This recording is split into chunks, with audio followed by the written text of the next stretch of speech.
EVA, les experts en moulage de caoutchouc et en soudure, vous présentent les butoirs de quai, les butoirs de remorque et la cale de béquille EVA. La cale de béquille EVA, très sécuritaire et approuvée par Transport Canada, remplace avantageusement la cale de roue traditionnelle. Les butoirs de quai et de remorque amortissent les chocs et protègent les remorques des impacts quotidiens, leur assurant une plus longue vie. EVA, l'intelligence du caoutchouc qui fait toute la différence. Salut tout le monde, bienvenue en The Road de Québec, le podcast. J'espère que vous allez bien. Xavier Barcelou-Duval, député du Bloc québécois, est mon invité. Aujourd'hui, on va parler du dossier des chauffeurs Inc., sa visite à Brampton. Bref, 45 minutes de discussion assez passionnante avec lui. C'est pas la dernière fois qu'on va se voir. À la fin du podcast, je vous ai réservé 10 minutes là, de belles images du Trocadéro en cœur qui se terminait aujourd'hui dimanche. Avant de commencer, je veux remercier tous nos commanditaires. Vous allez les voir défiler dans quelques minutes, que ce soit Camion du Bois, que ce soit GSH, que ce soit Canvec et que ce soit également Gordon. Donc Gordon, je vous en parle parce que on va être là le 27 août, moi puis Carl, au 550 rue Louis Pasteur à Boucherville, de 9h à 16h. C'est une porte ouverte. Donc vous allez pouvoir venir rencontrer l'équipe de Gordon et vous allez voir, là, c'est fort sympathique comme entrevue. Donc sur place, entrevue, test routier avec les camions et collation et ambiance conviviale avec qui? On the road, donc Carl et Francis. Donc, ce que vous avez besoin, si vous voulez avoir un emploi chez Gordon, CV à jour, copie recto-verso du permis de conduire, dossier de conduite de moins de 30 jours, bottes de sécurité et dossard. Également, ils sont à la recherche de chauffeurs-livreurs classe 1 à Val-d'Or et Saint-Romuald. Pour appliquer, gfs.ca, section carrière, sinon recrutement en commercial gfs.com.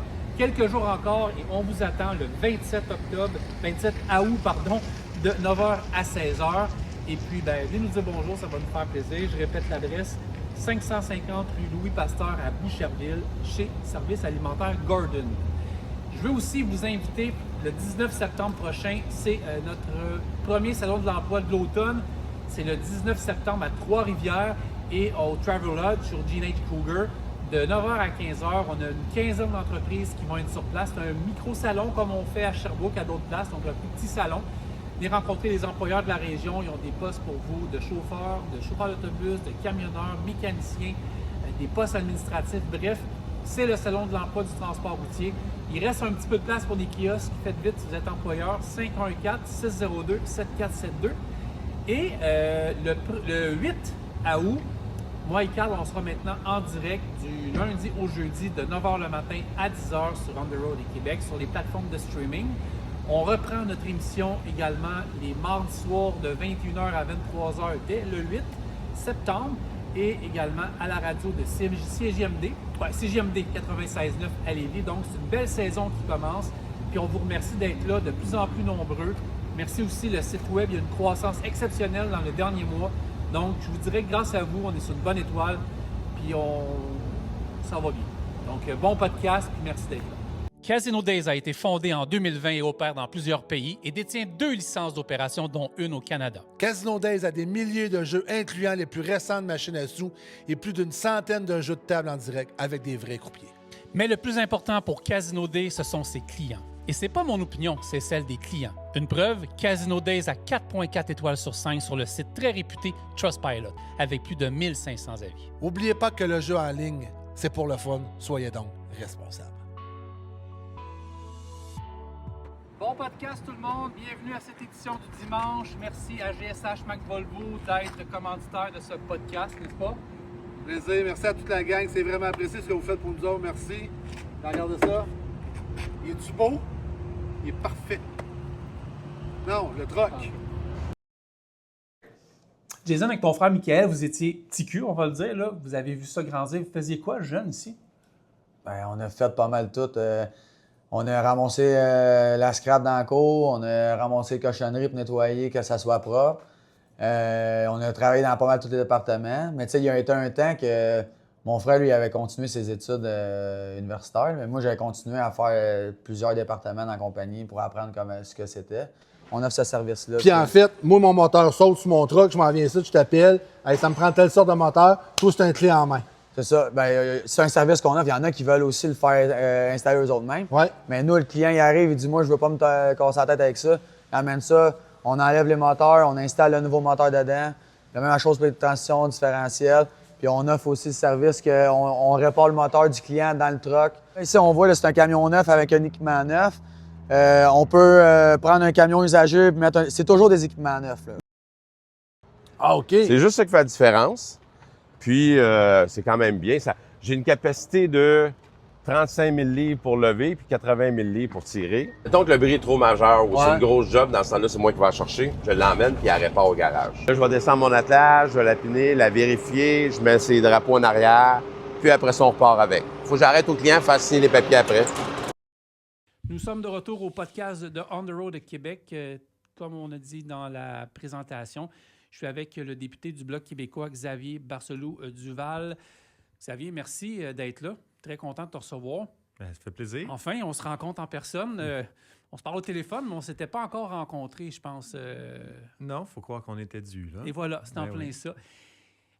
Oui, écoute, un dossier qui est hyper polarisant, puis on essaie de le médiatiser le plus qu'on peut. Puis je trouve qu'au Québec, on fait une bonne job, du moins dans les médias spécialisés de transport, que ce soit nous, TSQ, transport routier. Tu sais, on est chanceux.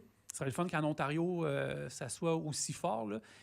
Le fameux dossier des chauffeurs à rabais, chauffeurs au rabais, qui prend de l'ampleur, malheureusement. Puis, on ne fera pas toute la genèse de ça, on en a parlé beaucoup. Mais où j'aimerais parler avec toi aujourd'hui, on peut se tutoyer. Oui, pas de problème. Où j'aimerais parler avec toi de ça aujourd'hui, c'est ta visite dans la grande région de Brampton, Caledon, le Grand Toronto, le GTA, Mississauga. Moi, j'ai vu comme un appetizer un peu de ce que, on en parlera de ce que tu es en train de préparer là-bas. Est-ce que tu as été surpris ou abasourdi? Tu sors de là complètement transformé. Comment ça a été à Brampton? Bien, je dois dire que j'avais quand même un a priori parce que j'avais fait des recherches, puis j'avais aussi parlé au groupe là, de femmes, là, le Caledon Community Road Safety Advocacy, qui est le groupe citoyen qui se bat pour civiliser là, la région, là, faire en sorte que les choses se déroulent selon les règles, puis aussi diminuer les nuisances pour les gens qui habitent là. Et il était venu témoigner au comité pendant les transports. On avait fait des recherches. Fait que j'avais une idée un peu de ce qu'on voulait aller voir, mais d'un autre côté, tu sais, des fois, quand on a des images ou qu'on a des gens qui nous en parlent, c'est pas la même chose que le constater sur place. Puis je dirais que ce qui m'a surtout frappé, c'est l'ampleur que ça a. Tu sais, je savais qu'il y avait beaucoup, je pense qu'il y a au-dessus de 70 cours illégales qui sont documentés en ce moment. Mais les gens, ils ne s'aperçoivent pas de ça. Il y a vraiment des cours illégales partout de camions, là, puis ça ne se gêne pas, là. Non, c'est ça. Puis il y en a vraiment partout. Puis, tu sais, des fois, c'est ça. Théoriquement, en théorie, puis de le voir vraiment, c'est fascinant. Tu te dis comment ça se peut qu'il ait laissé ça aller à ce point-là. Puis quand on parle de cours illégal, c'est tant des petites cours, là, mettons une maison avec 2 camions puis 4 containers en arrière, que c'est une zone résidentielle, que tu peux avoir une terre agricole complètement scrappée qui en ont empilé là, des conteneurs là, 6 de haut, puis qui ont mis des barbelés en avant de la porte. Là. Donc, c'est vraiment, ça va dans tous les sens, toutes les tailles, toutes les grosseurs. Puis, tu as comme le sentiment d'être dans une zone de non-loi. Tu te promènes, puis... Le Far West. Le Far West, là, c'est ça. Tu as un petit quartier de maison. À côté, là, tu as une cour de troc qui a poussé illégal. Après ça, tu as un champ, un autre cour de troc, des entrepôts. Je sais pas, des fois, il y a des régions, mettons au Québec, là, où on sait que bon, il y avait eu des règlements d'urbanisme un peu laxistes puis tout ça. Puis, par exemple, dans ma circonscription, souvent, dans les années 90, on avait l'exemple de Saint-Amable où des fois, c'était plus ou moins planifié, mais ça s'est beaucoup amélioré. Aujourd'hui, ça s'en vient bien, Saint-Amable. Mais c'est comme, mettons, Saint-Amable des années 90, mais fois 1000. C'est complètement fou, là. Tu sais, pour mettre les gens dans le contexte, là... c'est que est-ce que les terres, là, ou que c'est des compagnies de transport, dans le fond, ou d'entreposage qui mettent, tu sais, comme le gars, j'ai le doigt, là, tu sais, on s'entend, là, j'ai le doigt, là, le fameux vidéo meme qui a duré pendant des années. Ces gens-là, sans aucune retenue et permis, vont, admettons, dire, bon, ben compagnie de transport X, on est installé au 1733 Avenue des Pinsons, qui est supposé être une maison qui a un garage, peut-être une mini-ferme, puis là, on pitch les containers, on met ça, les trailers, les camions qui sont souvent en mauvais état, qui viennent contaminer le sol et tout ça. Là. Oui, puis ça pose toutes sortes d'enjeux de sécurité publique, là, parce que des fois, ça peut être un petit rang de campagne là, qui est pas large. Des fois, tu as des places, tu as un terre-plein au milieu. Fait que là, le camion, il y a de la misère à te faire à tourner sur le coin. Il en retrouve dans les dallos sur le bord, là, des camions qui puis les espaces sont pas faits pour ça. Puis il n'y a pas de permis qui s'est demandé. Donc, tu débarques là, tu t'installes. Puis toi, envoyer les trucks de gravier viennent aplanir ça. Puis après ça, les conteneurs rentrent. Puis là, ben, on met les municipalités puis les citoyens devant le fait accompli. Moi, j'imagine, là, si j'avais une maison là, puis que mon voisin à côté, il rentrait là, avec des centaines de trucks à tous les jours, puis des conteneurs, c'est pas une place super agréable C'est ça, là. voisinage. Ça fait baisser la valeur de ta maison pas mal. Donc, ça crée vraiment, c'est ça, un sentiment aussi, tu vois, d'impunité, parce qu'il y en a tellement qui le font que ben il y en a d'autres qui se mettent à le faire. Puis là, ça a un effet d'entraînement, puis il y a une perte de contrôle totale. Tu enlèves un cheveu blanc, il y en a 30 qui poussent, un peu ça, là, je veux dire, pour être poli. Puis j'aurais peut-être dû poser la question autrement dès le départ, mais qu'est-ce qui t'a amené à, je me doute un peu de la réponse, mais décider de partir du Québec, là, où on a des enjeux importants, mais je pense que c'est vraiment d'aller comprendre d'où... Il faut le dire, ça part de là, je veux dire, ça part vraiment à l'épicentre de l'Ontario. Là. Ben oui, ben on le sait, là, quand il y a un accident au Québec, là, faut pas avoir la peur de plupart dire. du temps, là, c'est un chauffeur de Brampton. Ouais. Puis, encore une fois, très souvent aussi, ça va être un chauffeur qui n'a pas sa citoyenneté, là, donc qui a une présence temporaire sur le territoire. Il y en a beaucoup des cas documentés. Là. On les compte plus. Là. Donc, c'est pour ça, je me suis dit, ben là, on va aller voir de quoi ça a l'air sur place. T'sais. Puis, ce que j'ai appris, dans le fond, c'est que par le groupe qui était là, ce qu'ils m'ont dit, c'est qu'il y a à peu près 5-6 ans, c'était pas un problème tant que ça. Ça a commencé à émerger. Puis c'est vraiment apparu là, pendant la pandémie, ça s'est mis à pousser comme des champignons. Et ce qu'ils nous ont dit que j'ai trouvé encore plus intéressant, c'est que la première installation, c'est une grosse installation de distribution, le centre de distribution de Canadian Tire, c'est le premier qui s'est installé vraiment méga centre dans ce coin-là. Puis celui-là est installé de façon légale, mais ça a été très contesté par les citoyens. Là. Il y en a beaucoup qui avaient qui craignaient les impacts que ça aurait pu avoir sur le voisinage. Tout ça. Même style de centre qu'à les Coteaux, là, si on veut, là, en termes de... Ah, mais c'est immense. Ouais. Je sais pas, j'ai pas vu celui-là à les Coteaux, là, mais celui-là là-bas... il y a de la porte. Oui, il y en a de la porte, là. Et puis, j'ai trouvé ça intéressant d'apprendre ça parce que quand on regarde, là, mettons, sur les réseaux sociaux, on suit les accidents, tout ça, bien, on voit que les camions de Canadian Tire, ça arrive très souvent qu'il y en a. Fait que là, je me fais, les chauffeurs à rabais, ils viennent souvent de Brampton, Canadian Tire s'est installé là. Fait que là, ça vient peut-être expliquer un peu pourquoi est-ce qu'on voit aussi souvent des camions de Canadian Tire dans des accidents, parce qu'on connaît la réputation des chauffeurs de cette région-là. Canadian Tire, ils parlent ou ils disent rien? Ou... Ah, ben je sais pas. Je leur ai pas parlé, là, mais bon, j'imagine qu'ils peuvent pas ne pas être au courant de la situation là-bas. Là. C'est un enjeu quand même de sécurité publique rendu là. Puis il n'y a pas juste des enjeux de camionnage. Là. Ben, on ne sait pas si ça ne serait pas lié non plus en partie au crime organisé parce qu'on sait qu'il y a une augmentation là-bas des vols de voitures, vols de camions. La semaine dernière, on voyait circuler une intervention policière là, où il y avait des poursuites en hélicoptère là, qui couraient après des gens qui volaient des camions, des fusillades. C'est pas beau là, ce qui se passe là-bas. Non, ça, c'est sans oublier le nombre d'interventions qu'on voit avec l'Agence des frontières, dans le fond, le CBSA. Ouais. Donc, au niveau de la drogue aussi, puis des armes. Là, on voit souvent des gens de Brampton. Exactement. Ouais, effectivement. De plus en plus de transport de drogue. Donc, c'est clair qu'il y a un sentiment d'insécurité. Puis même juste quand tu te promènes en voiture là-bas, tu te sens pas gros dans tes shorts parce qu'il y a tellement de camions. Tu sais, tu es entouré, tu étouffes un peu aussi là, quand tu te promènes dans ça. C'est vraiment impressionnant. Au-delà de la question des chauffeurs à Inc. puis chauffeurs à rabais, juste la quantité de camions qu'il y a là-bas, moi, j'avais jamais vu quelque chose de cette ampleur-là. Tu as dit quelque chose qui m'a marqué. Puis moi, je tracerais une ligne rouge là, entre l'avant-pandémie et l'après-pandémie. Écoute, ça fait 1 an là, que je ne roule pas à temps plein en camion. La 401, là, je veux dire, si on la connaît pas, on la connaît toute. Là, je l'ai faite des centaines et des centaines de fois. Puis ça se passait quand même tout de même bien au niveau de la qualité des chauffeurs sur la route.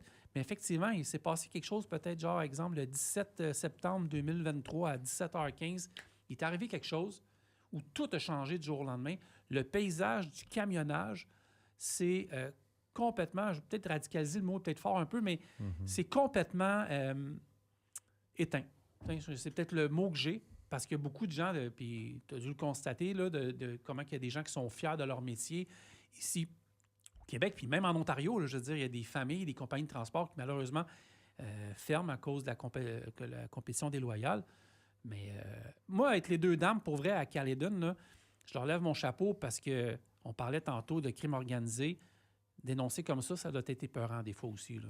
Ah oui, moi j'aurais peur là, Ouais, à leur exact. place, là, puis même que probablement que je déménagerais, puis justement pour enchérir sa question du déménagement, ça aussi c'est une affaire qui est marquante, des pancartes à vendre, il y en a partout. Toutes les fermes ont l'air à vendre, tous les terrains de maison, on dirait, les gens s'en vont, puis ça se transforme en cour à troc tout de suite après, là, parce que j'imagine c'est pas agréable de vivre dans ça, là, donc ça crée aussi un sentiment un peu, je sais pas, tu te promènes dans une ville, tout est à vendre, là, ça s'envoie un message que tu n'as pas envie de t'installer là. Ouais. Puis d'ailleurs, des fois, tu arrives sur le bord de certains quartiers résidentiels. Puis, tu sais, des fois, tu peux avoir une pancarte, t'as pas de camion sur la rue. Oui. Mais là, il y a une rue, on a vu, là, il y en avait 3. Puis, ils étaient immenses. Là. Tu sais, tu pouvais pas les manquer. Là. Une à droite, une à gauche, puis une au milieu. Tu dis là, le message est clair. Je pense qu'ils en ont tellement eu de camions dans leur rue que. Mais ça envoie aussi l'indication que les gens, c'est pas facile de vivre dans ça. Puis, c'est sûr que. On parle de Brampton, puis comme tu l'as dit, la raison pour laquelle on en parle, c'est parce que ces camions-là, ils ne restent pas là-bas. Là. Ils viennent ici. Ouais. On a des accidents.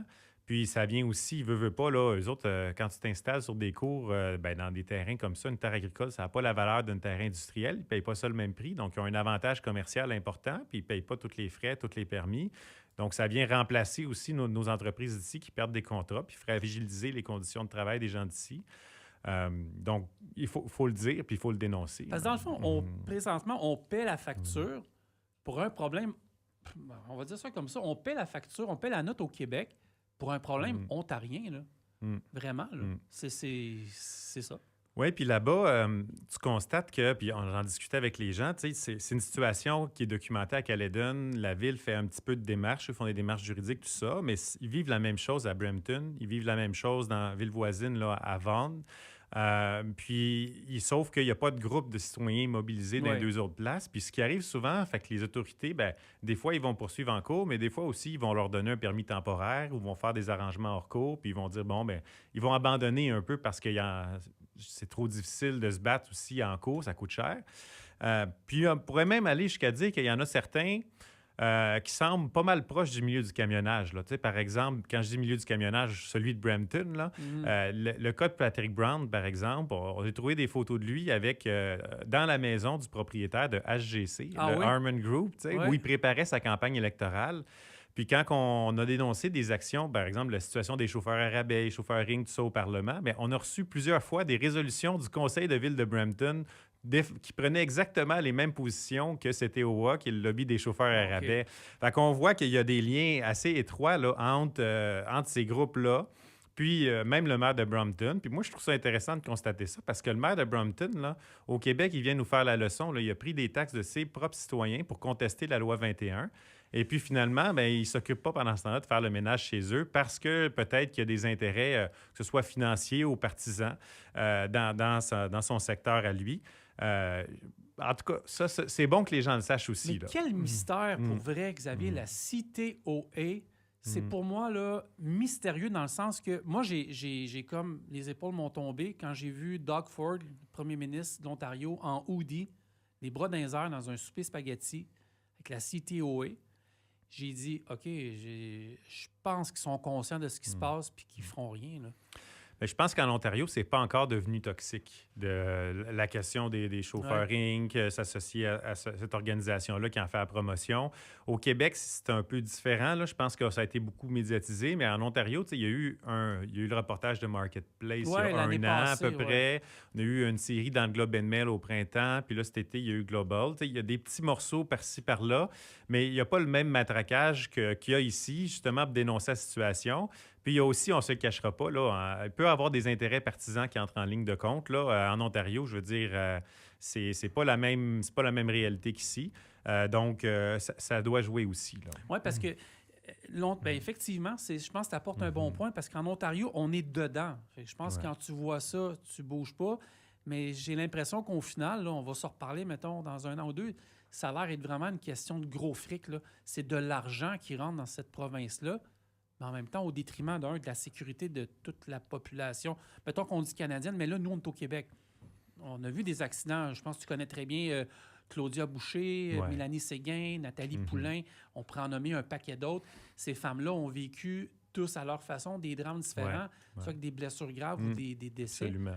Mais ça venait gracieuseté de l'Ontario. Ben oui, puis juste dans le cas de Brampton, justement, le groupe CCRSA, là, ben, il y a une des dames dans le groupe que sa fille, elle s'est fait frapper par un camion, qui est décédée il y a à peu près 1 an de ça. Puis le camionneur, ben, il a obtenu une sentence bonbon, entre guillemets, là, parce qu'on sait, à partir de plus de 60 jours, quand tu n'es pas citoyen, tu es menacé de déportation. Alors, dans son cas, il y a eu juste sur le bord, là, 55 jours, juste pour être sûr qu'il allait pouvoir s'en tirer.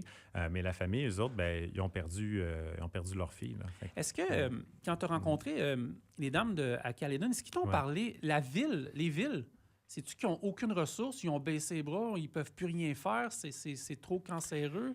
Mais je pense que c'est une question de pression citoyenne. Ouais. Si les citoyens ne se plaignent pas, ne se mobilisent Ça se plaint pas, il y a hein. plus ou moins d'actions qui se fait.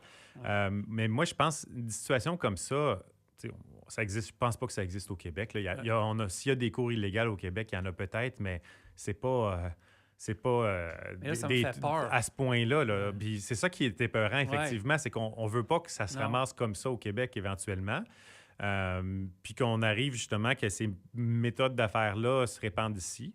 Je pense qu'on a justement beaucoup de travail à faire pour sensibiliser la population. Puis les gens là-bas, ben c'est sûr, là, sont découragés. Puis c'est sûr aussi que le côté citoyen, mais comme tu l'as dit, des fois, quand on entend des coups de feu, quand on sait que c'est associé, des fois, dans ces cours-là, on m'entend même parler de potentiel trafic humain.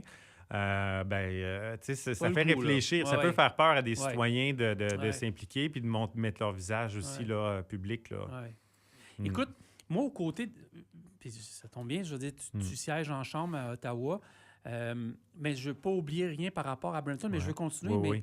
Oui, c'est ça. Je sais qu'il y a beaucoup de choses, mais est-ce qu'il y a espoir que quelqu'un allume là-bas ou que... Parce que moi, j'ai vu le tram là, cet hiver, là, puis quand... Je ne sais pas si je peux dire ça comme ça, quand que le président, Peter Schiffke, ça, c'est comique aussi, là, comme pas clouer le bec, c'est pas ça que je veux dire, mais tu sais, que il s'est servi de son pouvoir, entre guillemets, pour dire « je veux pas en entendre plus, je veux pas... » J'ai l'impression que les libéraux veulent même pas en entendre parler, tu sais, c'est des œillères, puis c'est tout, là. Ben oui, effectivement. Là, puis c'est un peu pour ça qu'on a fait la démarche qu'on a fait cet été d'aller là-bas, parce que ce qu'on a vécu au printemps, en fait, c'est les libéraux face à leur président qui est allé se présenter simplement, puis on pourrait quasiment dire faire le party là, avec le lobby des chauffeurs Inc. Là, exactement, là, pas loin de sa circonscription. Ça s'est passé, à Delors-des-Ormeaux, le rassemblement, mais Safex était présent de son comté, il est à Vaudreuil. On essaie de ne pas en échapper une, je te le dis. Là.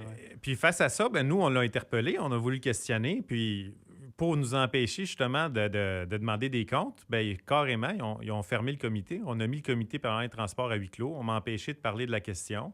On a eu tout de mois d'avril là, jusqu'à mai, juin, soit qu'on ne convoquait pas le comité, soit qu'il était convoqué à huis clos. Et donc, quand il est convoqué à huis clos, il n'y a pas de caméra, donc il n'y a aucun rapport, il n'y a rien qui sort publiquement.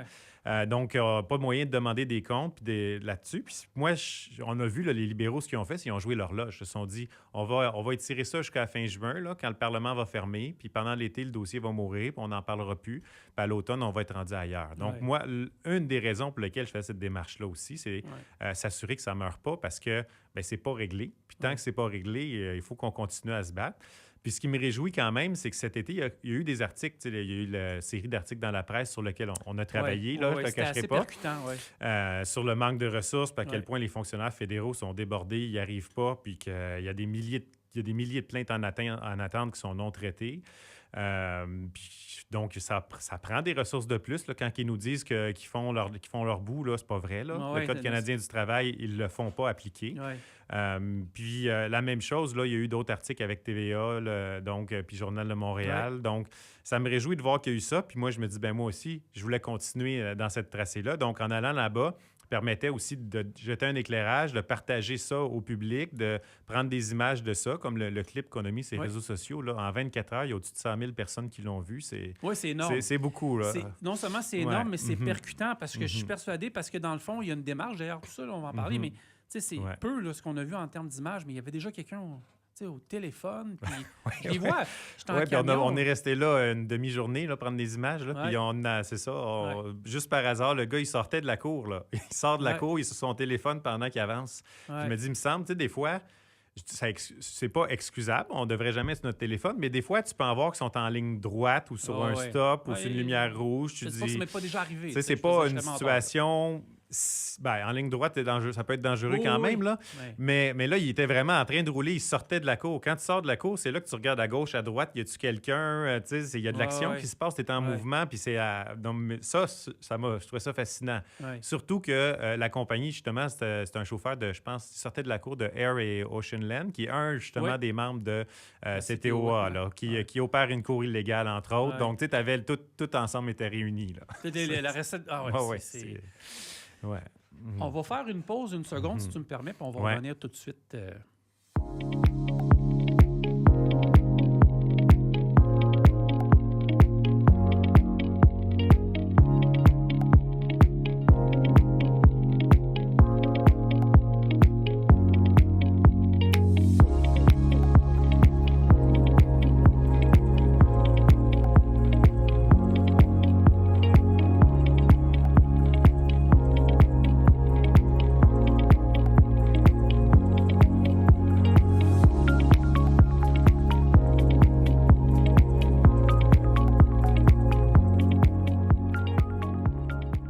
De retour, puis ce qui est fascinant là-dedans avec Xavier Barcelou-Duval, c'est que là, il y a un documentaire.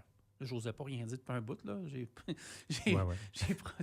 On s'était parlé cet été, mais il y a vraiment un documentaire qui va pondre de tout ça, là. Oui, puis ça faisait aussi partie des raisons pour lesquelles on s'est déplacé, parce que je me dis, il s'est passé tellement de choses. C'est un dossier qui a des ramifications partout. Des fois, on a vu un morceau du casse-tête sur les réseaux sociaux, un autre morceau dans un article dans le Journal de Montréal, TVA, la presse, dans plein de journaux différents. Puis, il y a eu le Comité permanent des transports. Donc, je trouvais que c'était important de trouver une façon là, de mettre tous les morceaux de ça ensemble, puis de le présenter aux gens. Puis, c'est aussi une façon de continuer à mener la bataille là, dans le dossier.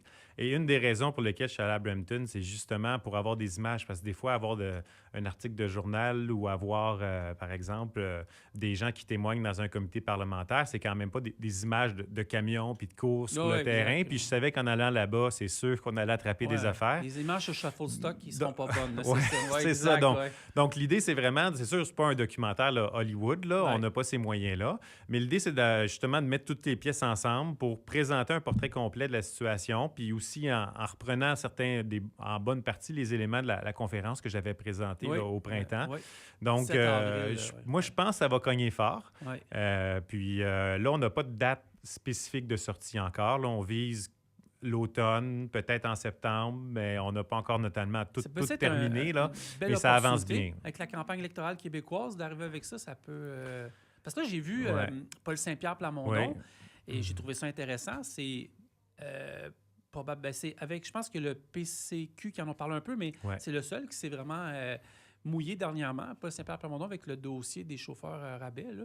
Mais ça va peut-être pouvoir embarquer dans le débat, parce que j'ai l'impression qu'il y a tellement de sujets. Les gens oublient que la sécurité routière, c'est ça avant tout. On est loin de juste les conditions fiscales. Là. Ça serait surprenant que ça n'apparaisse pas dans la campagne électorale. Puis je ne vous cacherai pas, évidemment, j'ai eu des rencontres avec le PQ, puis alors, je les ai briefés un peu sur mon expérience, puis tout ça. Puis je suis content de voir justement la sortie qu'ils ont fait. Là. Je pense que ça envoie un signal pour l'industrie qu'il y a au moins un parti qui s'engage là-dedans. Il y en aura peut-être d'autres. Mais je pense que ça prend ça. Ça prend des signaux. Puis surtout au Québec, on s'entend, même si le problème vient de l'Ontario, même si le fédéral ne fait pas sa job pour appliquer le Code canadien du travail, ça n'empêche pas que si les contrôleurs routiers là, avaient vraiment les moyens de faire leur travail, ça ferait déjà une différence importante. Parce que les contrôleurs routiers nous écrivent. Je connais d'autres personnes qui sont comme des influenceurs sur les médias sociaux puis qui se font envoyer beaucoup de photos. Tu dois les voir passer. Là, je veux dire, des Steve de ce monde qui reçoivent des photos d'accidents. La Fédération maintenant des constables Contrôle routier Québec qui ont leur page Facebook. On en voit, ça n'a pas de bon sens. Cette semaine, j'ai fait une sortie en podcast, puis ils l'ont partagé parce que, écoute, les freins là, craqués en deux, puis les nuts, là, je veux dire, les bearings de roue qui sont dévissés. Puis, ils respectent, là, ils n'affichent pas les compagnies, là, je veux dire, puis ils veulent Moi, pas... je trouve qu'ils devraient, Oui, mais ben, bon, ça. c'est leur Mais choix. exactement, là. ils veulent jouer, je pense qu'ils veulent jouer. C'est ça. Tu sais, Ils veulent jouer tranquille. clean, là, Exact. tout ça, mais d'un autre côté, c'est ces compagnies-là On les qui reconnaît, les font le logos un petit trouble. peu Là. Donc, blurry, en là, même c'est temps, ça. Ouais. je trouve que ça pourrait être bon des pointés. En fait, Moi, je me gêne pas de le faire quand j'ai vraiment des éléments solides. là. Ouais. C'est sûr que des fois, tu sais, ça peut être quand tu es dans une zone grise, c'est plus délicat, là, mais quand c'est clair, garde, il faut. Là. Mais ça tombe bien, j'ai un politicien devant moi, fait que je veux parler un peu de politique dans le sens que là, la CAQ, on ne sait pas, on a l'air d'être en fin de parcours. Le Parti québécois a l'air d'être parti pour former le prochain gouvernement. Ça veut dire un autre ministre des Transports. On en a eu beaucoup là, au Québec dans les dernières années, malheureusement. Est-ce que c'est trop lent là, en ce moment, le dossier des contrôleurs routiers? Là? Vous voyez des statistiques, ça prend du temps à les armer. Parce que là, c'est l'autoroute 20, là, puis même en Ontario, là, ça passe, puis c'est... Je pense qu'ils ont donné le mot là, le soir, la nuit. Ben oui, j'ai visité les contrôleurs routiers là, au site de Boucherville l'année passée, là, puis je voyais, je ne sais pas combien ils étaient dans le poste, là, mais ils étaient pas mal coincés là, comme des sardines, là, tellement que justement, comme ils vont plus sur la route, ben là, ils sont tous dans le bureau. Ils me disaient que ça avait eu quand même certains avantages. Bon, c'est plus d'inconvénients d'avantages, mais ils me parlaient, par exemple, du fait que ça leur a permis de faire des enquêtes plus approfondies parce que comme ils ont plus de temps. Sauf qu'en même temps, d'autre côté, ils me disaient, il y en a, par exemple, là, on le sait, des compagnies, ils ne s'arrêtent jamais aux balances. On a des dossiers longs comme le bras sur eux autres, mais comme on ne sort pas des balances, ben on les attrape pas. Mais le jour qu'on va pouvoir sortir des balances, là, ils vont passer au cash. J'étais content d'entendre ça. En espérant que ces compagnies-là existent encore. Là, si c'est des compagnies qui arrivent de l'Ontario, ça, c'est un autre dossier. Là, les compagnies qui disparaissent après... Il semblerait qu'il y ait une équipe Contrôle routier Québec qui travaille juste sur les chauffeurs de l'Ontario. Il faut le faire, là. Oui. Ça, c'est bon à savoir, parce que ce petit bout-là, peut-être, je ne le savais pas, là, parce que puis je reçois souvent Jean-Claude Daigneault, puis on le voit là, qu'ils ont faim, les gars, là, puis les filles, là, ils veulent que ça roule plus, puis ils sont écœurés. Là, je les comprends, on appelle ça leur boîte. Là. C'est l'expression qu'ils empruntent, mais c'est très fâchant, autrement dit, de voir autant... j'aime pas ça de dire des camionneurs. Pour moi, les chauffeurs arabais, ce ne sont pas des camionneurs. Là. Autant pas des professionnels. Exact. C'est ça. Très bien dit. Ils font pas honneur à la profession. C'est ça, exact. Ils font pas honneur à la profession. Soit les skipper, les balances, soit passer dans les heures de fermeture, donc la nuit. En plus, pas respecter les limites d'heure. On est à Longueuil ici. Je ne sais pas si tu te souviens, dernièrement, à Saint-Bruno, le gars qui avait dépassé 57 heures de log, qui à 4 heures du matin, renversé à Saint-Bruno, tout près de la 116, ça aurait pu avoir des conséquences dramatiques. Même lui, le chauffeur, aurait pu mourir, là, je veux dire, d'un accident. C'est tout ça qui s'enregistre dans un cycle qui n'en finit plus, là, on pourrait dire ça comme ça. Là. Exactement. Mais je pense que, pour revenir à la question de Québec, là, moi, on verra qui sera le prochain gouvernement, mais déjà de voir le Parti québécois s'engager, je pense que c'est un bon signal. Puis je pense que c'est sérieux. Là. J'ai eu plusieurs rencontres avec eux autres, puis ils veulent vraiment, vraiment régler le problème. La CAQ, on a l'impression que... Il y a eu quand même des actions, là, mais on n'a pas l'impression que c'est la priorité numéro 1 en haut de la liste. Ça fait une couple de politiciens, je reçois le matin au FM 103.3, puis ils veulent pas trop parler. J'ai l'impression qu'ils ont fait ce qu'ils avaient à faire. Moi, au début, j'étais naïf. Là. Des fois, je suis trop naïf. Là. Quand j'ai vu que Jonathan Julien, avec des patrouilleurs, contrôleurs routiers, de la SQ, Yann Lafrenière, à Rigaud, ça y est, ils vont être là tous les jours, tout le temps. Non, je me suis fait remettre à ma place assez vite par des contrôleurs routiers qui ont dit non, c'est de la poudre aux yeux. Là. On le voit souvent, puis je dirais que ce soit à Québec ou à Ottawa, là, souvent, on va voir beaucoup de communication. Là, hey, aujourd'hui, la SQ est là, puis là, bon, là, ils vont faire un blitz, puis c'est correct parce que c'est la manière un peu de contrebalancer le fait que comme ils sont pris au poste de contrôle, qu'ils ne peuvent pas sortir, bien, en ayant des policiers de la SQ, ça permet de compenser et d'avoir des journées blitz. Donc, ça l'aide. Il devrait peut-être en avoir plus, mais c'est la même chose au fédéral. On a vu des blitz annoncés là, en grande pompe là, quand justement les gens de Emploi et Développement social Canada allaient faire des tournées dans les postes de contrôle ou les gens, par exemple, aussi de l'Agence du revenu du Canada. Donc, mais finalement, les seuls moments qui sont là, c'est les moments où ils font la grande annonce, puis le restant du temps, ils ne sont pas là. Donc, ça montre... Bon, ça... C'est pas inutile de le faire, mais d'un autre côté, tu sais, des fois, on nous présente ça comme beaucoup plus gros puis comme beaucoup plus grand en termes d'ampleur que ce que c'est. Le but, je pense, c'est de faire peur là, à l'industrie, de dire hey, on est là puis on vous surveille. Donc, ils devraient le faire davantage. Puis même que, justement, dans des documents là, que j'ai pu mettre la main, des rapports internes là, d'employés d'Emploi et Développement social Canada puis de l'Agence du revenu, dans les documents, ça disait, quand on est présent sur place, quand on est la 2e journée, la 3e journée, quand, mettons, c'est un blitz de 3 jours, le nombre de camions baisse, puis ils commencent à passer par les routes alternatives.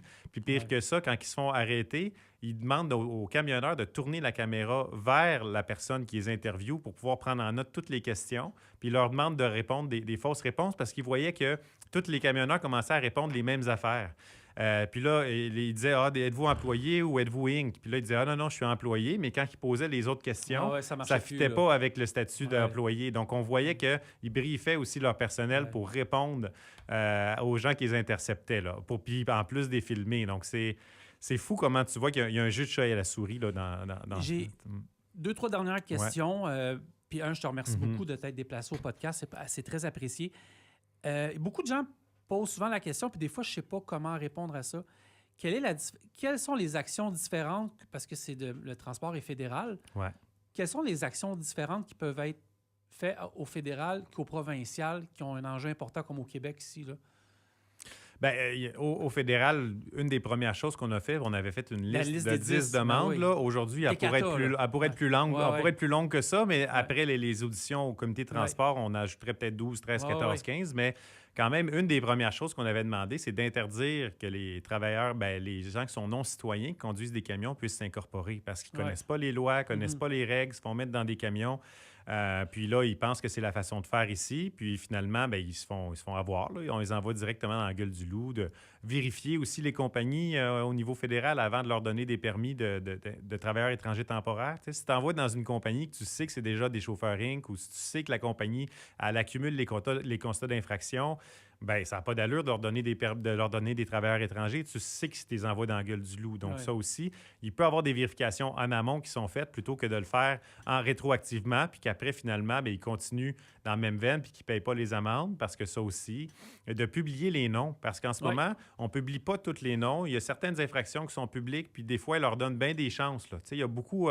ils ont une démarche au fédéral de sensibilisation d'abord. Là. Donc, on éduque, on sensibilise, puis là, dans le fond, c'est... les entreprises, ça fait bien leur affaire. Ils disent, cause toujours, puis je fais semblant que je ne connais pas les lois puis que je ne comprends pas.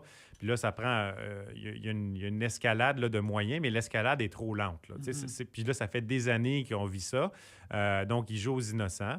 De publier, c'est ça, les listes des compagnies qui sont problématiques sur les sites du gouvernement pour justement pas qu'ils soient admissibles au contrat public des entités gouvernementales.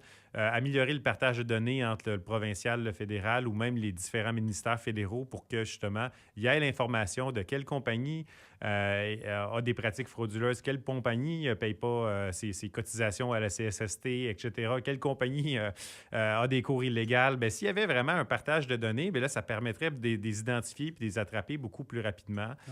Donc, il y a vraiment beaucoup de choses qui peuvent être faites. Puis évidemment, avoir plus d'une présence là, des patrouilleurs, là, des contrôleurs sur la route, mais encore là, appliquer les réglementations municipales aussi, parce que là, si ça ne se fait pas en Ontario, maintenant, ça déborde ici. Puis ici, peut-être qu'éventuellement, on découvrira des cas aussi. Là.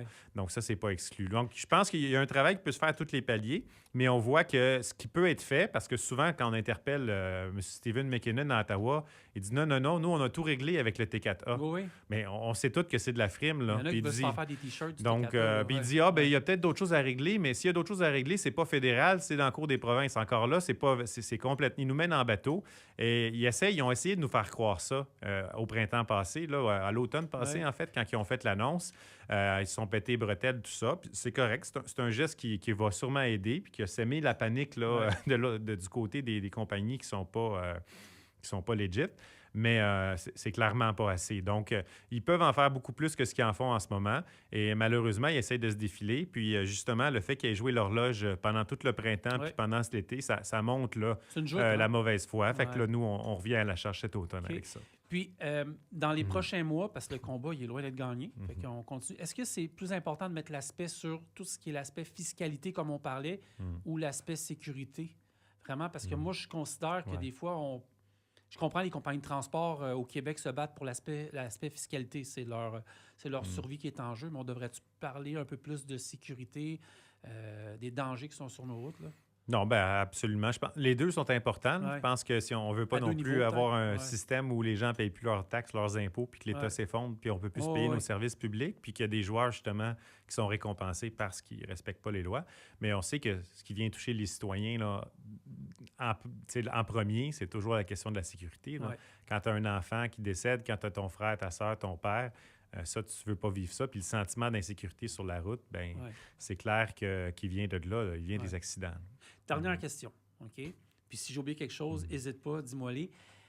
Moi, il y a quelqu'un qui m'a écrit l'autre fois qui m'a dit « Il s'avère que chez les libéraux, il y aurait un courriel interne qui serait passé comme quoi vous n'avez pas le droit de parler du dossier des chauffeurs. Eux autres, je pense qu'ils disent fantômes ou peu importe. Ouais. Est-ce que c'est vrai, ça? Ben, je vous le confirme. OK. OK. Je vous le confirme. C'est pas encore sorti publiquement, Ouais. là, mais Peut-être été un peu loin, oui, là, oui, mais ouais. non, mais j'ai vu le courriel, là, Ah donc oui, j'ai pu en obtenir On a- copie. Puis il y en a plus qu'un, là, je l'ai à quelques reprises. Là, c'est C'est-tu parce une qu'on a consigne peur qui a été donnée ou on veut pas... vers on veut pas ça- 2023 Ah, ouais. là, par un ministre du Travail qui dit qu'il ne faut pas parler de chauffeur Inc. Là. Est-ce que c'est parce qu'on a peur ou parce qu'on veut pas en parler ou c'est parce qu'il y a eu trop de morts? C'est ou, parce qu'il y a eu du lobby du groupe CTOA Ouais. qui demandait aux libéraux de ne plus parler de ça parce que. C'est qui eux qui autres- mène le Canada, finalement, ou Donc, l'Ontario? C'est-tu les libéraux, le CTOA, en matière de transport? OK, je pense que, ouais, C'est une très bonne question. Ouais, hein? OK, on a la réponse. Je pense Un que c'est petit ça. peu, oui. Je OK. pense qu'on a un peu la réponse. Le Ouais. combat, ça va être quoi dans les prochains mois? Est-ce que c'est, dans le fond, puis je pense que les gens du transport sont vraiment contents du travail que tu fais. Puis je sais qu'il y a d'autres gens également, des députés au Québec aussi qui essayent de t'aider également là-dedans. Là, mais je veux dire, le combat va continuer, j'imagine. Il n'arrête pas. Là. Ben moi, tant qu'il va y avoir des accidents, le combat Ouais. va continuer. Puis Ouais. tant qu'on va découvrir des choses problématiques comme on voit en ce moment, le combat va continuer. Puis même que, moi, je ne serais pas surpris là, qu'éventuellement, on découvre, parce que c'est souvent, l'enjeu, c'est d'avoir des choses nouvelles, d'apprendre des choses qu'on ne savait pas, Ouais. ou des actions spécifiques, Ouais. ou bon, des tragédies. C'est ça qui garde le dossier en vie, là, si on veut. Là. Mais je pense je ne serais pas surpris éventuellement d'apprendre qu'il y a des liens entre ça et le crime organisé. Ah Moi, ouais. je ne serais pas surpris parce qu'après ce que j'ai vu là-bas là, à Brampton, Ouais.